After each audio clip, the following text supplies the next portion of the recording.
morning, brother. How you feeling after that workout? Whew, feeling good. What about you? Yeah, I feel really good. I think this is the first time I've done a pod post-workout. So I'm hoping that endorphins just create a wave that carries some chill conversation. just feeling the pump, feeling the energy. It's good stuff. Yeah, for sure. You want to talk a little bit about the workout real quick? Sure. And run people kind of through sort of what we just did and maybe a little bit of the why behind it. Yeah. So I think you were able to kind of capture I would say an end session or kind of a performance session. Mm-hmm. So I like to be organized in the session flow. We start out with a little bit of prime work. So today we had a big deadlift. Let's say that you were coming off an injury or you were rehabbing. Mm-hmm. That would be time where we kind of put some focus effort on what's going to set you up for success for the day. So we did some prime work. From there, we went into power. Mm-hmm. So while we're fresh, moving a ton of quick weight, being super powerful with it. Then we went into our primary strength, deadlift, which when was the last time you said you deadlift? Deadlift heavy was in September. Yeah. And you freaking annihilated. Yeah, I felt good about it. I felt good. So moved some heavy weight, and then we got into some secondary work. So for that, today was a little bit more of a pull focused workout, meaning that we were targeting your biceps, your back muscles that help you with pulling motion. And then we finished with some capacity. So got on a little bit of a run row cardio base. So you're moving quickly, powerfully, moving heavy weight, and then developing some aerobic capacity, which prepares you for life in general. Nice. So, I feel prepared for life. When someone maybe without the background that I have or that you have comes in and maybe they are coming off an injury and you put them through something like that, what are you hoping they take away from that experience? Like, obviously you want them to feel accomplished, but what sort of education? Is it like application based? Like, this is how this is going to improve your life? Like, what are you hoping they walk away with from something like this? Yeah, I think the first thing is, I want to know what their goals are. So everything that we structure is based off of your goals. So let's say, for instance, if you're getting into running a marathon, half marathon, 5K, right? Mm-hmm. I think a lot of people think about I need to not have this pain, but I also need my muscles to be strong, which is 100% correct. But there are other factors too. When you are running, you have to move very quickly. You do it a lot of times. Mm-hmm. So being powerful is very important, but then capacity is going to be a huge portion. And a lot of times, that can be something that can be the limiting factor for somebody. You have them do exercises, they're really strong, but then every time they run, they continue to hit this same, I feel good in my workouts, I feel good in day-to-day, but whenever I run, my foot pain comes back or my knee pain comes back. Well, maybe an issue for them is their capacity. So being able to build their endurance so that they're prepared for whatever it may be. Now, if someone comes to me and they're not necessarily running a half marathon, which happens all the time, I just want at least that education portion of, hey, there are different aspects of working out, different goals, different buckets, so to speak. And for you to be the best and most well-rounded active individual, we want to make sure that we try to hit as many of those buckets as we can. Gotcha. So when you say capacity, does capacity equal endurance? Yeah, I'd say aerobic capacity. Okay, so perfect. Your ability to continue to replicate effort over a longer period of time. So for strength, I might say, hey, progressive overload, we're going to add weight, add resistance over time. Capacity differs where we're trying to lengthen your effort, lengthen your repetitions, your time, and power, we're trying to keep your output at max as long as we can, if that makes sense. Yeah, for sure. That does make sense. So how often is it where you have someone where maybe they get injured and they're coming back and their aerobic capacity is there, but the injury flares up and they're not able to test or extend their aerobic capacity? Right. What does that look like? For me with that, the important thing, because, I see patients, clients all the way from post-op to people who are, injured but don't want to go through the surgery, right? Or people who are like, hey, I'm feeling pretty good, but I would like to improve my performance and stay away from injuries. My peers are getting injured. I don't want that. So for me, whether you are post-op all the way up through that performance side of things, we can get creative with how we approach aerobic capacity. So let's say that you have like a knee or foot injury. Okay, so maybe running isn't your mode of exercise, but could we get you onto an assault bike where you're using your arms and the other leg? I've had people that are post-op that will post the leg up, and then so we're still working there. Or, can I get you into a kneeling position where we're working upper body capacity? We're using push-ups. We're using, we can get pretty creative with what we do to keep your aerobic capacity. Because what will happen is a lot of times people will prioritize that at the end. Like, okay, now your knee is doing well, your foot's doing well, so now we can reach that. You have so much higher of a climb if you're not introducing that earlier. So I try to introduce that as early and safely as possible.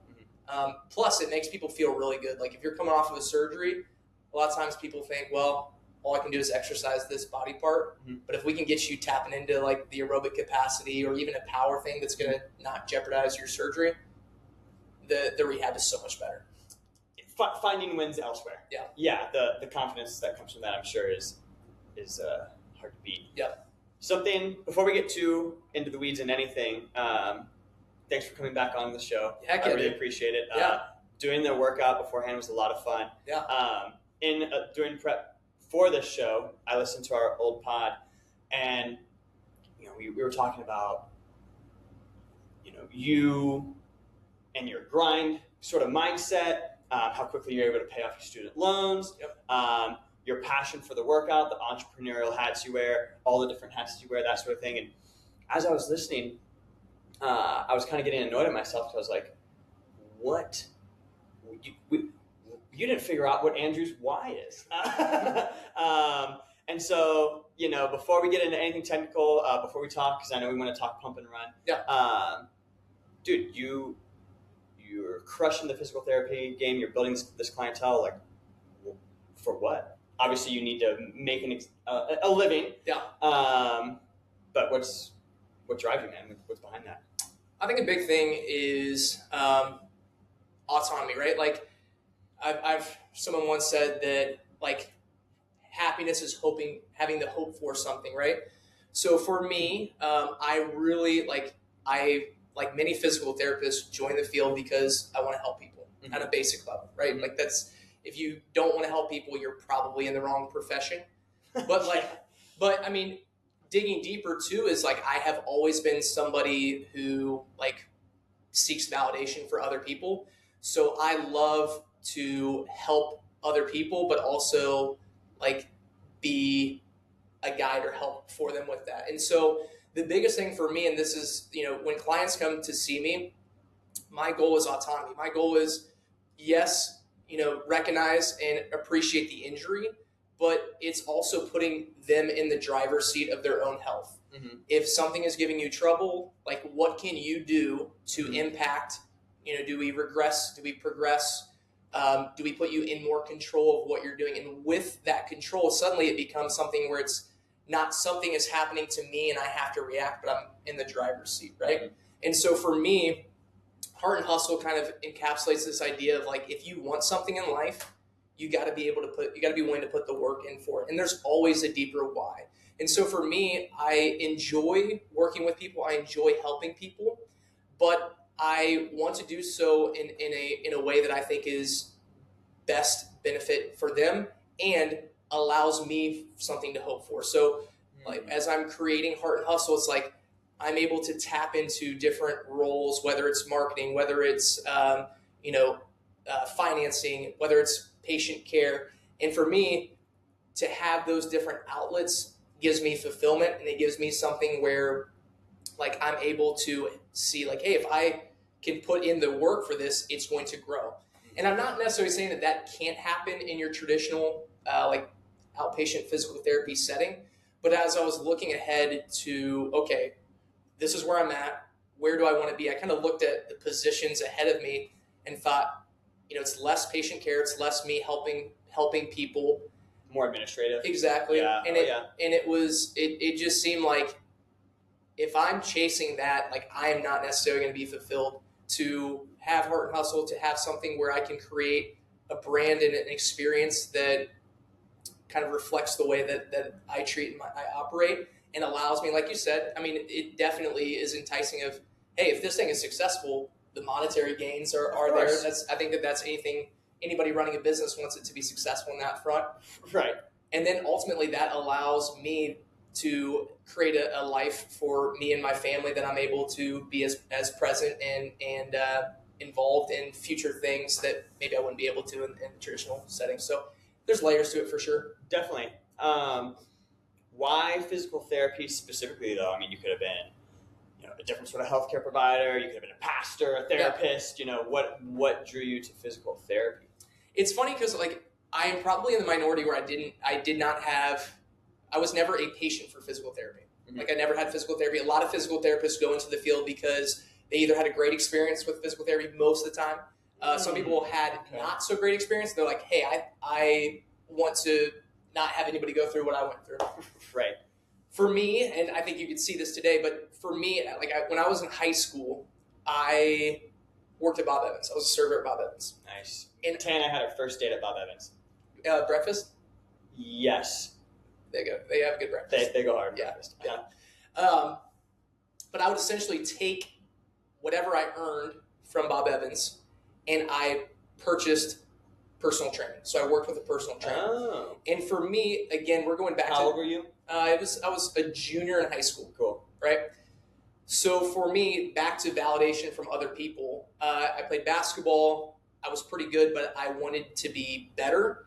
And I was a kid who I found my social circle with being kind of the class clown. Mm-hmm. And that had some pros, but also had drawbacks too, because I sometimes wasn't taken seriously. And there were times where I'm like, man, I want to be taken seriously.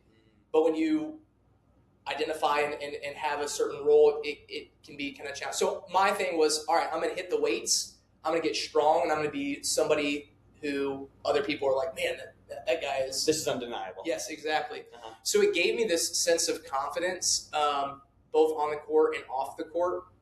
So that was really kind of my first introduction to working out and understanding hey, in order to do this, I have to put some skin in the game. I gotta pay this trainer to be able to do it. And then from there, I just enjoyed working out, and I was like, I want to continue to do this. I thought I could personal train. I thought, well, physical therapy is kind of, I think, personal training, but more medical. Mm-hmm. So I just kind of gravitated toward the field, and I had a few experiences. And this is, I always tell students beforehand, I'm like, dude, before you start school, you should shadow a physical therapist, and you should make sure it's something you want to do before you invest all this time and money. Yeah, good point. So for me, I had a couple of those experiences after I was already kind of on that path. And to be honest with you, they were kind of shitty experiences. I almost fell asleep. I was just sitting in the corner, taking notes. It was a very quiet, calm setting.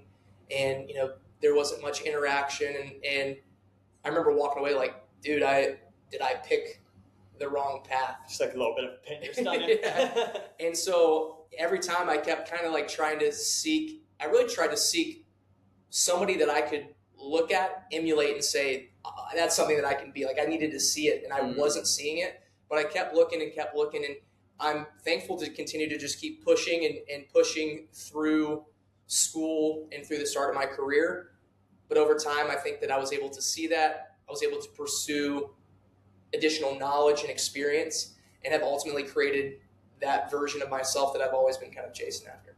Cool. Glad that you got there. So, but did you ever have an aha moment with another physical therapist where you're like, okay, this is actually what I want to do? Or did you just keep plowing on and eventually you're just like, screw it, I'm going to just cultivate the experience that I wish I had?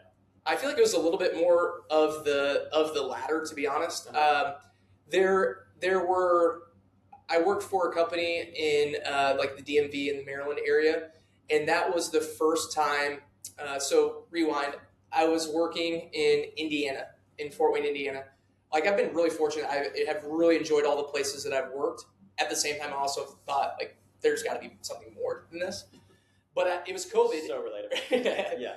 It was COVID, and I was just pursuing a ton of knowledge. I was like, this is my time. I have less patience. I need to level up my game so that I feel like I can crush these sessions. Mm-hmm. You always have a little bit of that imposter. I'm like, dude, I feel like I'm not necessarily equipped to handle all this. So my solution is always learn more. Mm-hmm. Like 1,000%.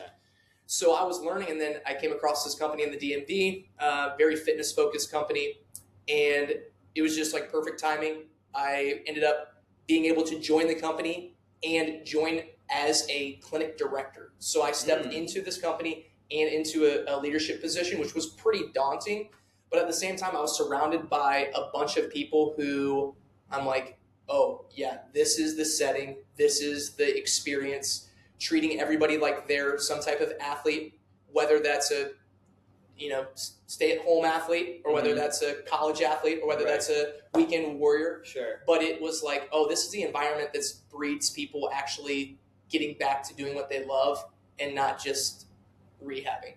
Could you tell that in the interview process, or did you get there and like, I lucked out, like this is sweet? Oh no, I'm somebody, I always do my homework, so I digested a ton of. They had a bunch of educational content out, and that was my chance to see like, okay, what framework are they operating in? Kind of some of the similar things that we saw today as far as just the workout, like skeleton, and then was able to see the environment that they were in. To obviously, social media is a great way to kind of be able to get an outside perspective of what's going on. So I knew going into the role, and when I was offered, I was stoked. And I went there for like a weekend beforehand. Like they did a really good job of, all right, let's make sure that you're comfortable with the space. Let's make sure we're comfortable with you. So we definitely did our due diligence before stepping into that role. Right on. What was it like? Had you been in a leadership role before? Not really, no. I mean, I had, I think that we talked about it last time, but I had started a theater company in between undergrad and physical therapy school. So for that definitely was a position of leadership where we rented this facility and we were like, all right, now we got to make sure that we cover the costs for this and not end up in the red. But nothing like that was my first experience of leading others. It was a big learning opportunity. I'm still very close with some of the clinicians that I was around. It was an interesting time because what happened was essentially I stepped into a role at this clinic. Many of the clinicians were living in Virginia, and they were commuting to Maryland, and there was a new facility going up in Virginia, and so these clinicians were slowly funneling back to Virginia. So my role was to kind of help stabilize the clinic as the transitions happen, and then onboarding new clinicians. So it was a very unique role where, I'm getting to know these team members and stepping in a position of leadership, but they're kind of phasing out, and I'm bringing in new clinicians. So it was definitely trial by fire, but it really allowed me to have the confidence and inspiration to create Hart Hustle. Nice. So what was your biggest takeaway? Biggest takeaway is you got to be organized. So, in wearing different hats, and I kept up with a pretty consistent caseload as well. Like you can get to where you're in a position where not necessarily drowning, but you got to be intentional with your time spent with people. You got to be intentional with your time.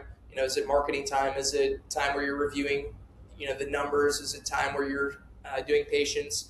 So the more organized you are, the better your outcome is going to be. 1,000%.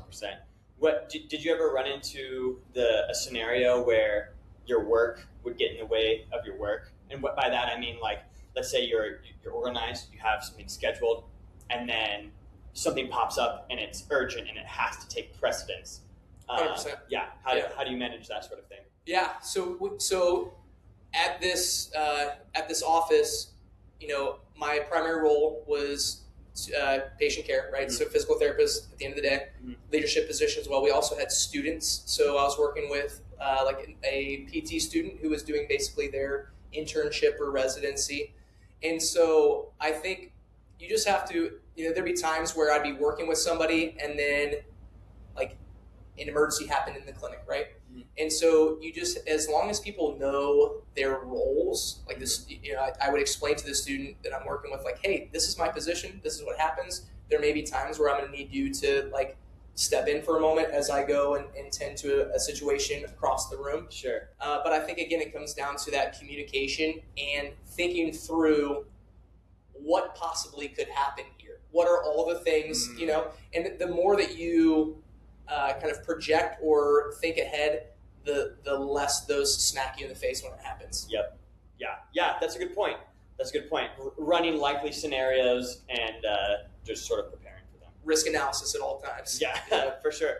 I feel like personally, risk analysis was something I struggled with because I'm pretty happy-go-lucky. Yeah. So I'm like, let's just do it. Yep. Little to no thought put into it. Yep. I've gotten way better now, but it's a hard lesson to learn if that's not something. And I feel like even if you are inherently an organized person, you never know what life's going to throw at you, and that takes like some experience. Was there ever a scenario or a situation where you're like, dang, I did not see that coming? 100%. So I had this guy who, this patient who we're working together post-op shoulder, and he early on, like I was stretching out his shoulder, one of the things you do after surgery, trying to get the motion back, and he started this breathing where he would, and I'm like, hey, is everything okay? And he's like, oh yeah, I'm just doing this breathing that I learned, and I'm like, what? Let's just bring it down a little bit. We want you to try to be kind of relaxed so that we can move your shoulder.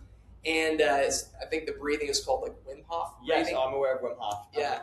So 2 weeks later, we're doing the same thing, and he does it again. And Is he trying to psych himself up?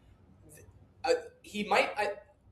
Psyching yourself up at that point in therapy, I think, is very counterproductive. So that's why I was like, hey man, like we want your muscles to kind of, and I think that he thought that he could achieve like this state of relaxation. Mm-hmm.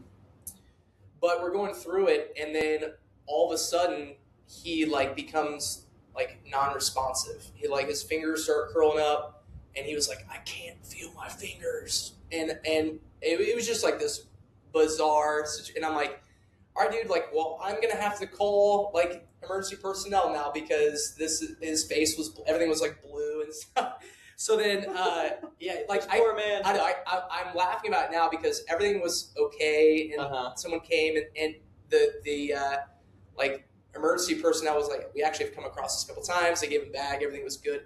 But in that moment, it's just like, it's an event, and you get the squad come in, and you do all your safety. Like, we're always taught some stuff with safety, but what to do in an emergency situation. But this was like, all right, now we're in it, and let's do it. So that was one that I look back on, and I'm like, I'll always remember that interaction. That's wild. Yeah. Now that you don't have any employees, right? Not at this time. Right. I'm sure that's something you think about. Yes. Now that you're sort of running solo, yep, as a solo entrepreneur who wears a bunch of hats plus does the actual service, yep, how do you practice leadership in that environment where it's just you? Yeah. I think for me, again, it's that I wouldn't say risk analysis, but leadership right now is me putting in the reps and refining the process for my next hire, yep, right? So for me, I'm thinking about, as I'm doing these things, it's like, okay, how can I first, as a leader, like, I do not want to ask anybody to do something that I'm not willing to do. Yeah. So as I'm going through these things, I'm thinking, okay, at some point, somebody is going to be doing this task for me, especially if it's a bottleneck task that is taking away from the business growth. Dude. So how can I explain and educate as clearly as possible, but then also be able to empathize with, hey, I have been in this role, I know what this is like. And if you don't have that, I think that you lose that touch with whoever you're asking to do something. If you don't know what it's like to be in their shoes, I feel like you lose that ability to connect with them on that front. Yeah, for sure. How do you identify bottlenecks? It's just start a timer, right? So if there's something that, I try to be organized in my week setup. So client care is mostly Monday, Thursday, Friday. Tuesdays, I do a little bit more on the marketing side of things. Wednesdays, more business admin. Finance Friday. So I as I'm doing these things, I typically will record, okay, how long does it take me to edit a post? How long does it take me to make all my touch points with clients? So anything that starts to consume more of my time and things that I generally like dread doing are usually things where I'm like, okay, this is taking both my time and my like mental energy. Mm-hmm. So what are the things that I really enjoy doing? What are the things that like I lose track of time with? And I probably will hang on to those a little bit longer, if that makes sense. It's very relatable, for sure. Yeah. I know in Fantasyland, when I think about this pod, a few years down the road, get someone to edit this crap for me and social media, anything that takes up so much of my time. I'm starting to enjoy it, which is good. Yeah. Part of it is getting better at it. But I spend so much time doing the things, I can actually grow the things. You talk about like CEO time. Yep. Right? It's so crucial. Yeah. But you love doing this and you're really good at doing this. It's the best. Yeah, for sure. For sure. Especially like, I'm sure when you first started physical therapy, or first started Heart and Hustle, like there's a trickle of clients and then it started to increase and then increase. And as you got more reps in, obviously you had established yourself as a physical therapist, but as you got your reps in just as a solo operator, I'm sure you started to feel a lot better. Yeah. Dude, when I can record 3 podcasts, even though I release bi-weekly, but I've done a couple weeks where I do 3 in a week. Yep. I'm like, you feel so good, so fluid. Putting those reps in is just like an absolute game changer. And one of the things that I think has helped me with it is I have a schedule, like a calendar. And on that, I write down what I do in a day, because there's always times where I'm always thinking I could do more. Like I need to be doing more. I need to be doing more. It almost becomes a problem. I know.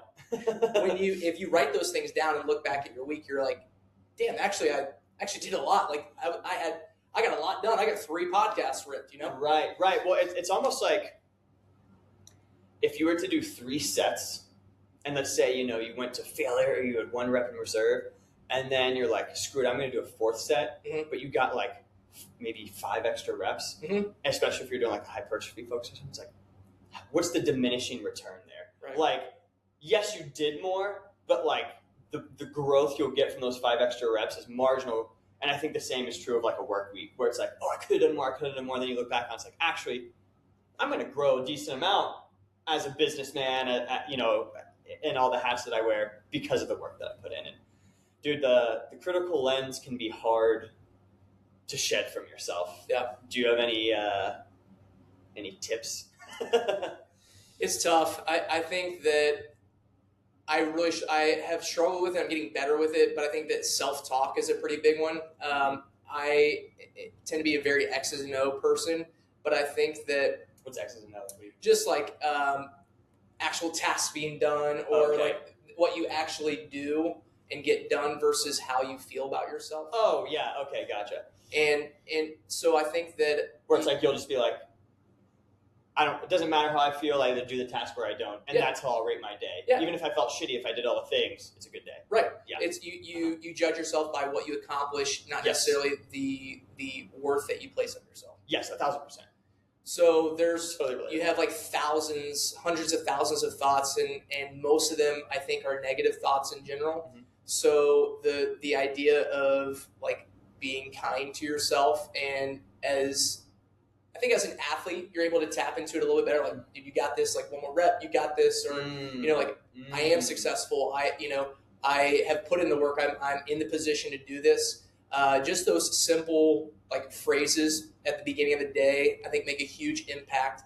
And I also try to think, the more that I become consumed with myself, I think the easier it is to have those negative thoughts. But I think the more that you put the focus on other people, yes, and like, how can I improve this person's day? How can I get this person to smile? What's one thing that I can talk to about this person? Suddenly, when you focus on other people, I think that you start to reap the benefits personally. 1,000%. Yeah, I know personally, like it was easy for me to get hard on myself because I want to be a present father, right? And so I would do that at the end. Oh, you could have done more. You could have done more. But at the same time, it's like, well, I'm not giving up the time from when I get home from work and the time from when my kids go to bed. Yep. Like that's unless it's something where, like, pretend you and I could only do the pod on like a Thursday night, I would tell my wife, hey, in 2 weeks, Andrew and I are doing this, and she'd be cool. If it's like something planned in advance, fine. Yep. But otherwise, like, I'm locked in there. And I'm like, dude, you could have done more. I was like, but you can't because you're doing fatherhood stuff. And I was like at war with myself between father and grinder, you know, and eventually I was like, hey, dude, you got to be cool with the rate of progress because you're not giving this up. Yep. And you've made that commitment to yourself, and it's also the best part of your day every day. So you got to find a way mentally to like be okay with the fact that, hey, this is going to be the rate of progress because you're not giving up this time with your kids. Yeah. And that's just how it is. We talked earlier about musical artists. You need to check out John Bellion. So John Bellion, the album is called Father Figure. Oh, okay. And he has a line in there that about like being a present father is bigger than being a perfect dad. So I think that those moments, like without having kids, like that was something that hit me deep because I can project like what I think life will be like as a father, but also have the perspective as a son with my dad. And that was something that I shared with him and I was very fortunate that my dad was very present in my life. He was a teacher. He was a coach for me. But those decisions to like be present with me, like I think help give me, I'm very fortunate to have like a good example of a dad, if that makes sense. Oh, my dad was also that way. And the respect only goes up when you become a dad. Because, you know, of course there are some things I'll do different than him. Sure. It's also a different environment. So like I have to and should. But at the same time, you look back, you're like, dang, like, thanks. I hope I can be as good or as present. Speaking of my father, when I was seventh grade, 12 years old, did the pump and run. Let's go. Nice segue. Yes, it was. And I remember he came home from the Arnold, and my dad always cut my hair growing up. And he came home from doing the pump and run. He came home from the Arnold, and he had all these magazines that he had gotten from the expo. And it was time for a haircut, so he decided.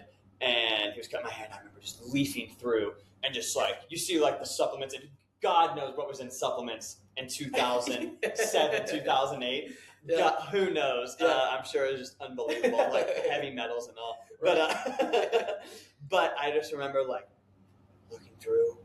I'm like, dude, just veins everywhere. I'm like, I want that. Like all steroids, but that's okay. Yeah, and also like I didn't have the concept of like what steroids do. Sure. And I knew they made you big and strong, but in my head I'm like, is that kind of steroids? I don't know. Yeah. Like, maybe, could I be that way? Maybe.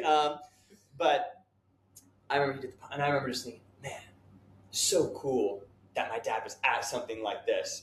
And you know, I remember talking in college to one of my roommates, and because I always thought that was cool because then I did cross country, and I would still lift in stuff while I did cross country, and so that was like a point of pride to a fault probably in high school was I was strong for a cross country runner. But I remember telling someone in high school, I was like, you know, if I did my best cross country time ever and got to the point where I could do my body weight 30 times, then I would do really well. And even in my head though, I remember when I saying that, I'm like, those are two major ifs, buddy. And also, like, you're kind of lame. Not like I just like didn't have a lot of guidance in college, so I didn't know where I was going to end up. But you know, flash forward and hey, it kind of worked out. But so grateful that you did that with me. One, it was a great bonding experience. Yep. And two, it was just like, just from a pre-race anxiety standpoint, it was nice to have like a buddy 100%. To just like navigate all that. Yep. What was your experience like?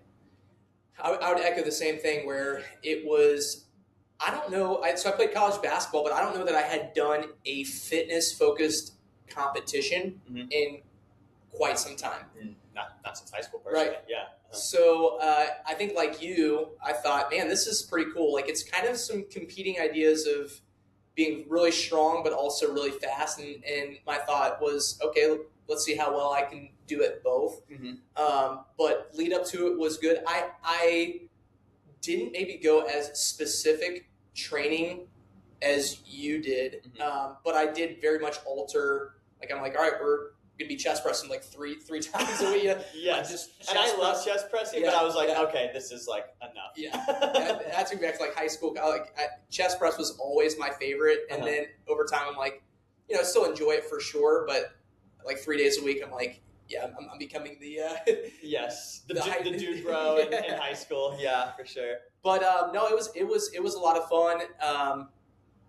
Like I've got a few interesting stories with it, but the day, so everything is based off of body weight. So people ask me like, how many reps do you have to do? Well, it depends on your age, depends on your gender, depends on, there's multiple factors, right? Yeah. So, but as many as you can up to 30. Yes. Exactly. Yep. Yes. Up to after 30, it doesn't help you, but up to like if the more reps you get, the more time comes off of your final time for the 5K. Yes. Yeah. 30 seconds every rep. So I morning of, like I was floating, I was like, okay, I'm between 200 and 210, right? Mm-hmm. And the morning of, I think I was like 207, right? Mm-hmm. And so I was like, I had been dealing with like 200 to 205 in the weeks before. And I was like, dude, I just had this like spike in weight. So I was like, oh, well, I'm just going to pound some breakfast in because I might as well be closer to 210.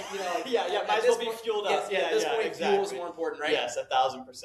So we got there, and then for weigh-in, I don't know what happened, but for weigh-in, this was crazy. I was like 202.7 or 0.6, and they were like, "You got your wristwatch on?" They're like, "Take your wristwatch off." So I did it. And it popped me from, I thought I was going to be 210 to 200. So I was like, score. That's a big difference. Crazy difference. Right? Yeah. So that was the first experience. And we finally get to where we're under the bar. And, you hand the like spotters your card. Mm-hmm. And so I'm like, all right, gearing up 200 pounds. Like, I'm going to have to rep out. It's going to be tough. I didn't think I was going to get 30. But then I'm watching them load the bar, and I was like, yo, like I think you got the wrong weight on there. Mm-hmm. And they looked at the card, and they're like, is this your card? I'm like, yep. They're like, and this is your weight. I was like, all right. So I looked at the bar. You think they thought you were trying to skimp on the weight. Exactly, yeah. And I was like, so they had loaded the bar at like 185? Yeah. So, I unrack, and I'm just like, knocking them out. I hit that wall, but do you remember how many you got? I think it was 26. That's crazy with 185. Yeah. So I was like kind of kicking myself. I was like, dude, you should have got 30. But as I'm going, I had this like, they're going to stop me at some point and they're going to make me put more weight on the bar. Mm-hmm. And then at the very end, as I was getting up, they kind of looked at each other, and I knew that look was like, we screwed up. Yeah. We screwed up. But it was a lot of fun. I had a lot of adrenaline going. I had just as much fun though because you popped up. Were you after me or before? Yes, I was after you. I think you were after me. I was after you, dude. And I also had a close weight call. Yeah. But dude, I mean, seeing you lock in, you repped all 30, and I remember 29. Like I'm screaming at you, like I'm a high school coach, Yes. And but that was again the camaraderie between both of us doing it. So nice. You want another story on the Arnold? Yes, keep going. So, what was it, like 2 hours later that we get to the run? So long wait time. Shout out your wife, by the way. Yes. My wife, Sarah, comes to the Arnold, gets up early to root me and Jake on her birthday. So, hung out with us the entire time. It was so cool. And then she hung out with my family, which was great. Yes. So, shout out to Sarah big time. So, we got into the start of the 5K like 2 hours later, and my headphones like went out right before, and I was like, "Dang it! Like I need these." So I ran to Sarah and I dropped off my headphones, and then this tells you how many 5Ks I'd done. I get up to it, and I'm like, "Hey, am I at the front or the back?" Like I just asked me, I'm like, "Are we going this way?" And they're like, "You're at the front. You're at the very first." Mm-hmm. And I was like, "I should not be here." But I was there, and all of a sudden, freaking Arnold like walks by. I have like a selfie with him. Like, I'm at the front. They're singing the Star Spangled Banner right by me there, and I just remember like the gun, like he was like, I'm gonna pump you up, and then he fires the gun, sends him off, and I'm just running, and I just feel this mass behind me, and I'm like, dude, just stay in your lane, like just because people were just like flying by me, and at one point I look, and then you're like, you give me this like wave, and then you just are off, and I was like, oh dang, but I was like, I'll see you in about 20 minutes, Jake. Like, right. Get the car warmed up, but no, it was such a fun experience and super cool. I'll never be at the front of any race again, but it was super cool. Yeah, for sure. So it's funny. I had one of the guys from the Arnold Expo reach out to me like 6 or 8 weeks ago, and I was like, it took me like 2 or 3 days to respond, but he sent me an email. It was basically like, hey, I saw you got second last year. Kudos to you on that. Thank you. We are doing like some piece for a magazine. Do you want to do an interview? Oh, heck yeah. And if you do the interview, I'll also waive your registration fee for the pump and run. Nice. And I was like, oh, sick. Because I was like kind of on the fence. I'm like, I kind of would like to get first, but like that was a lot. And didn't you get like a $20 gift card for what? I did, yeah. I'm like, bro, which was crazy because I did like some jank Westerville 5K 3 months beforehand, and I got a free pair of shoes from Columbus Running Co. and like all these discounts, and so like the prize was like, again, they're giving $300,000 to the winner of like the bodybuilding show there. Right, so like I get that's not where the budget's going to the pump and run, but I was like, how is this Westerville 5K at a high school giving me like a free $200 pair of shoes, coupons on the way home. Yeah, exactly. But I emailed him back, and he never hit me back, unfortunately. But you would have done it for a free registration, yeah. For sure. Yeah. But how close were you to first? So I was 20 seconds away. So that's like on day of. I don't think I had 20 seconds to give. Yeah. So shout out to that guy. He was from Maryland, so I was a little salty because I would have rather have lost to someone from Ohio, to be honest with you. But he was 49. Okay. He was in his 40s. He might have been 47. He only had to press 90% of his weight. That's true. But that's true.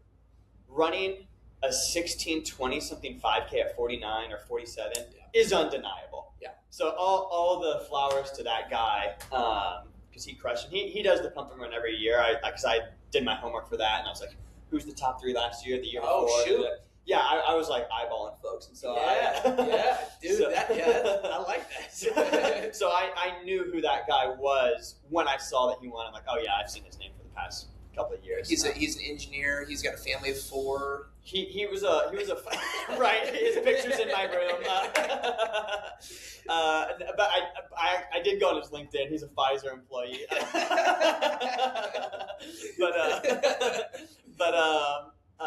So for my weigh in, because like it was close, right? Like I was not counting calories, but I was like, I've always been very good with portion sizes, and so like I have a pretty good idea of like what it takes to gain weight, and if I need to lose a little weight, I can kind of do that.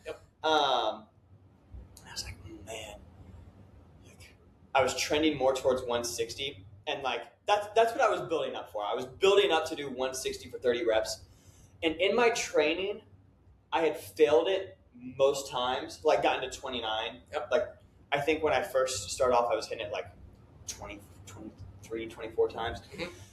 Then I was able to hit 28, 29. I'm like, dude, like, we're kind of getting down to the wire here. Hit it for 30, maybe once or twice. And I was like, cool. I know I can do it. It's happened. We'll just see where we are on race day. Adrenaline, baby. But I think I had failed it the week before. And going in, I also didn't know that you had to weigh in with your shoes on. Ass. Yeah. But like they'll take your watch off, but I have to wear these clunkers. But with the shoes, I came in at like 156.4, and it's at 0.5 No, I think at 157.5 is when they would round me up to 160. Yep. So the fact that I came in at 156 and got to do 155, game changer. New lease on life. New lease on life, and goddamn, if I had to do 160, I don't think I would have gotten it. Yeah. Because that last rep was the last one. There was zero reps. There was none left. I knew I was going to get it, I think, at a certain point. And I know I mentioned this before we hit, but this is why. I think at some point you were like, dig your shoes into the ground. Yep. And I was like, thank God, because I knew I was starting to lose pressure there. Yep. And just being able to ground, I was able to eke out some. So maybe if I had grounded the whole time, who knows, I could have gotten 60. Yeah.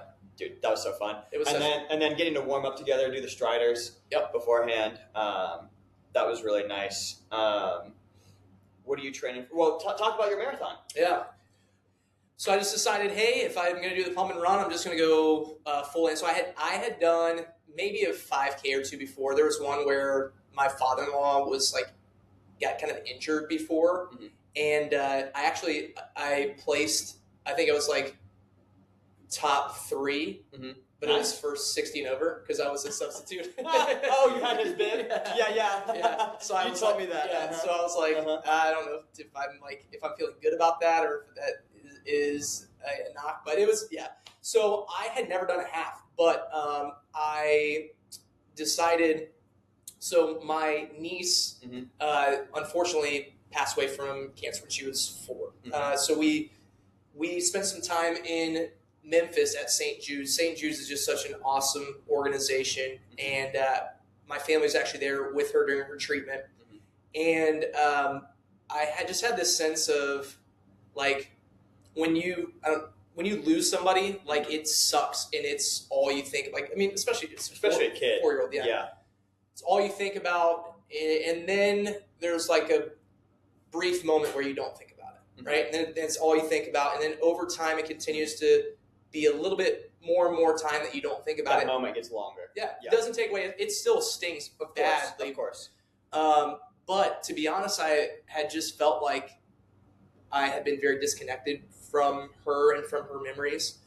So for me, this marathon, I went into it thinking I was going to do a half, and I just wanted to do something with St. Jude's. I wanted to think about Maya as I was going through it, but then it became something where I was as I was signing up, I was just full send. We're going full marathon. So it allowed me during training, and so I built a playlist that were songs that kind of reminded me of her, and it was things that were very happy, things that were very sad, things that were very angry, and I kind of sat through the emotions of it, because when you're running, you just can think. That's all you can really do. Yeah. Oh yeah. And I really felt like it was something that her and I went through together. Training was it was challenging. So when I was playing college basketball, we had to run a 5:45 mile outside, and I failed a couple times doing it. That's pretty intense. Yeah, 5:45 was cooking. I failed. I was with everybody, all my teammates. 2 of us didn't do it. Then the next time the other dude passed, I didn't again.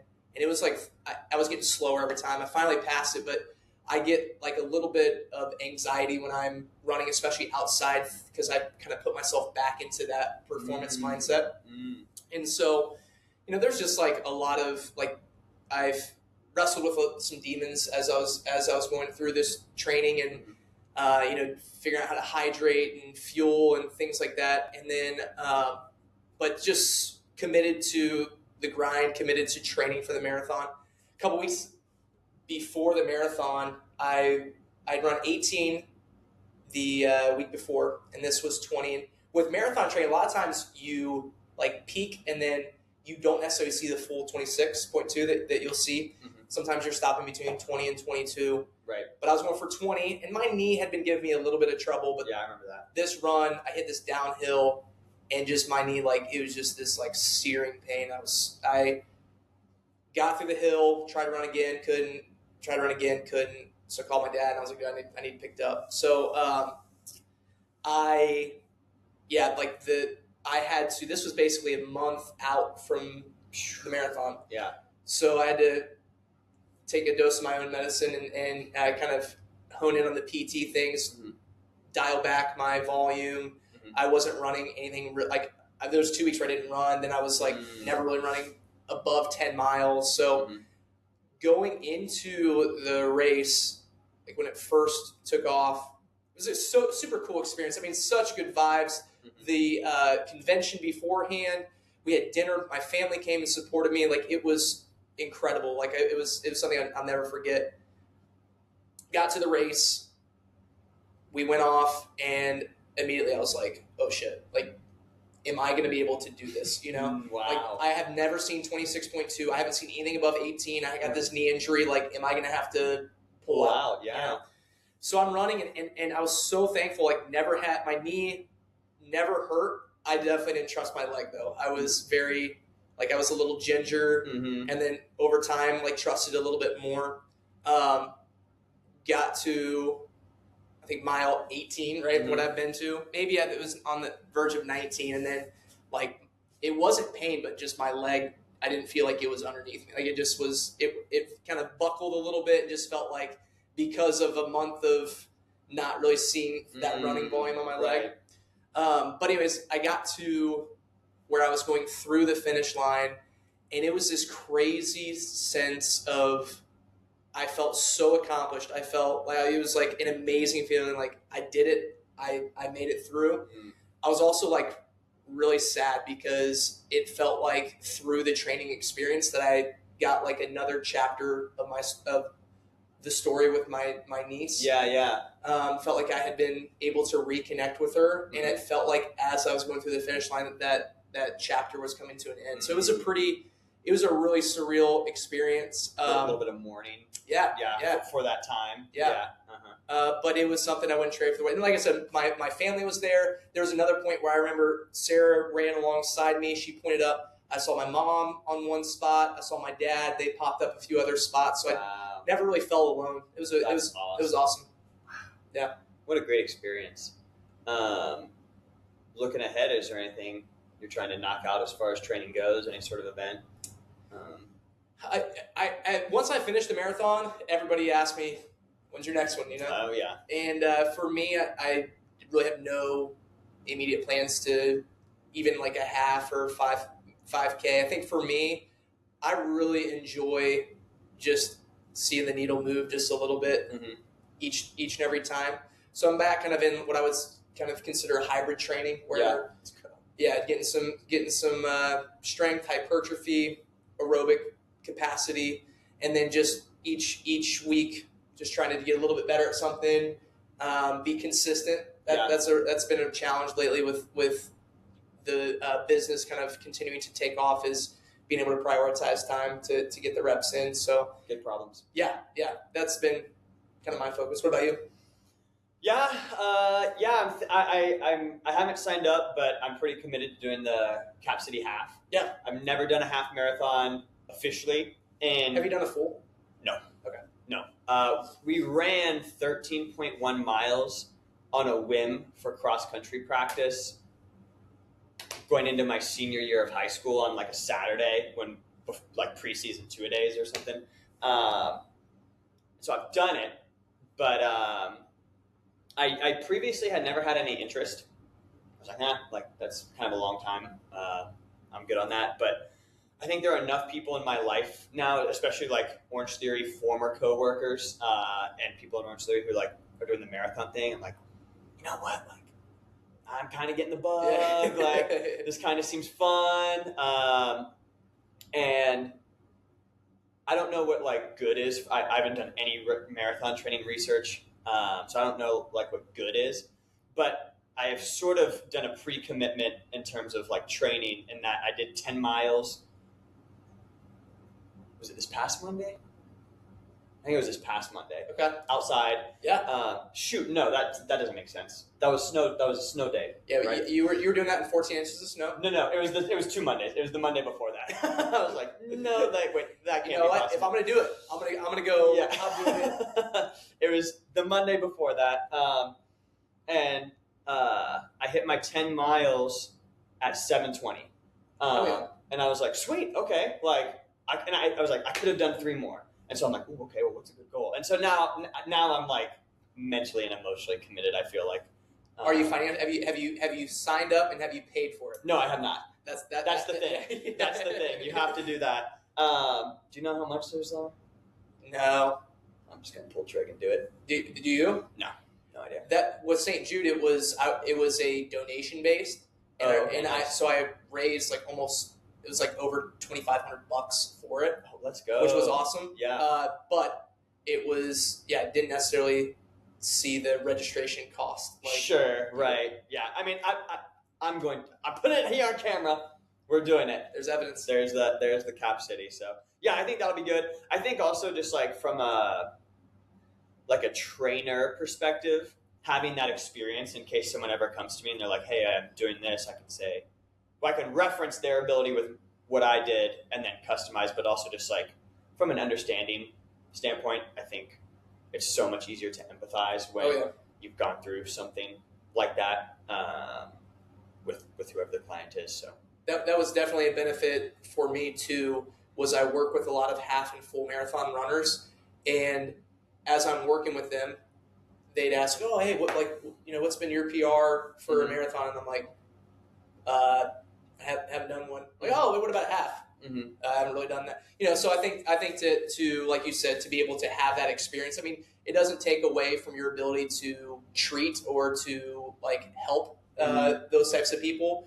But again, you being able to be in their shoes and know, what happens when they hit that wall at the end, or what happens during training is super beneficial. Yeah. And even though like I'm not a physical therapist, like part of the motivation again for like pump and run was also just putting myself in that space again where I'm committed to this, I'm committed to doing well, and it's work, family, pump and run, stop. Yep. Anything else is extra. Yep.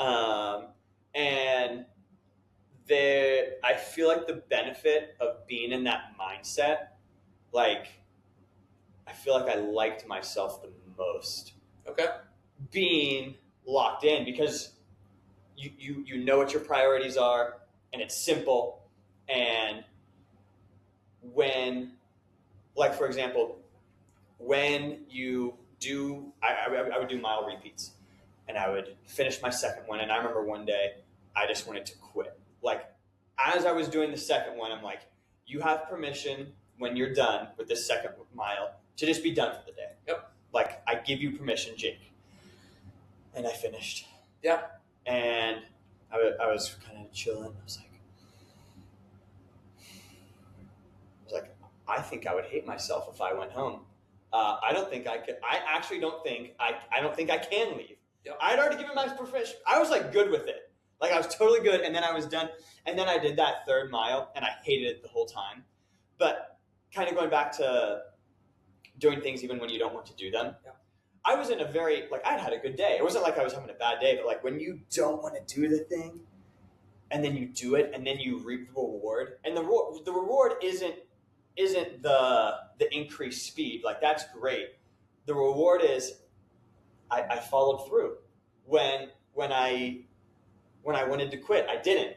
And you had said it earlier in the podcast, and it's one of my favorite sayings, and you can say it in various ways, but achieving the goal is great, but it's more about becoming the person who achieves the goal.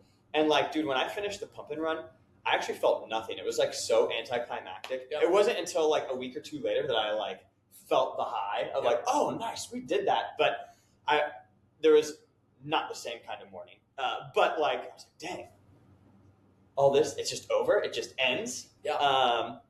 But afterward, I was like, no, dude, like you did that. Like the finishing wasn't the big win. The win was like you were the person who locked in for 12 weeks and got it done. Right. And I think that's so. Like whenever people talk to me about like, oh, it sucks to show up, and you talked about with the hustle. I'm like, listen, some tough love.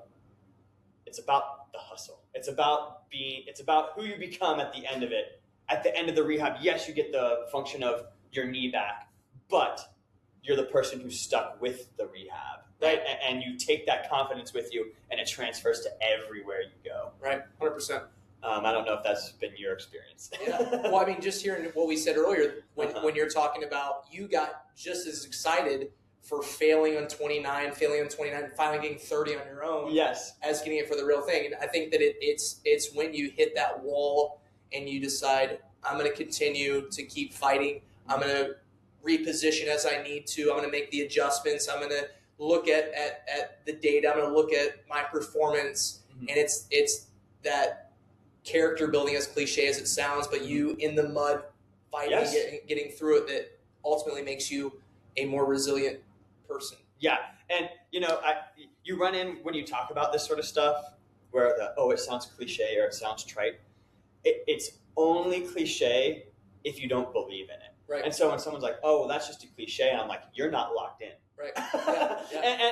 and I would never say that, you know what I mean? But like, that's the first thing I think about. Yeah. Like, oh, well, like, dang, like that sucks to be you, because if you believed it, yeah, you would be acting it out and you would be reaping the benefits, right, long term. It's back to that mindset. Yes, it's back to the mindset. In your fantasy, what's like the ultimate fantasy for Heart and Hustle? That's a good question, because I'm almost in that same position where it's what's the next step? What moves the needle a little bit more? But I want it to be a go-to place in Columbus where people who have had surgery, trying to avoid surgery, or want to get better go. I think I don't know that I'm necessarily at the spot where it's like, oh, I want to have multiple locations. If we have it, that's great. But I want to impact as many people as possible. I want to help influence and continue to encourage people who feel like they're in control of their health, not necessarily having, being, again, reactive or a victim to whatever's happening, but actually in the driver's seat of not only rehabbing, but performing at the highest level, whatever that looks like for them. Awesome. So as much net positive impact in the Columbus area as possible. 100%. Awesome, man. I appreciate it. We're about at that time, man. Dude, I appreciate you so much. 100%. This was awesome. Yep. Appreciate you, brother. Yeah, thanks for having me. Always great talking with you. Yeah. And you want to plug some stuff real quick? Any socials? Anything? Anywhere people can find you? Yeah, I'd say biggest thing is drandrewhartje.dpt on Instagram, Heart and Hustle. You can check out all the newest and latest. Got some new equipment in the facility, rocking that. There's always exciting stuff going on. So I would say Instagram would be the first place that I would check, and it'll allow you to get plugged into different aspects from there. Sweet. Awesome. Thanks, everybody. Peace out. What's up, everybody? It's Jake here, Fowler and Friends. Thank you so much for supporting the channel. Really means a lot to me and all of us over here at Fowler and Friends. So if you could please like, subscribe, comment, do all of that, but definitely subscribe, share the videos with your friends, and keep on supporting the channel. Thank you so much. We'll catch you on the next one. Later.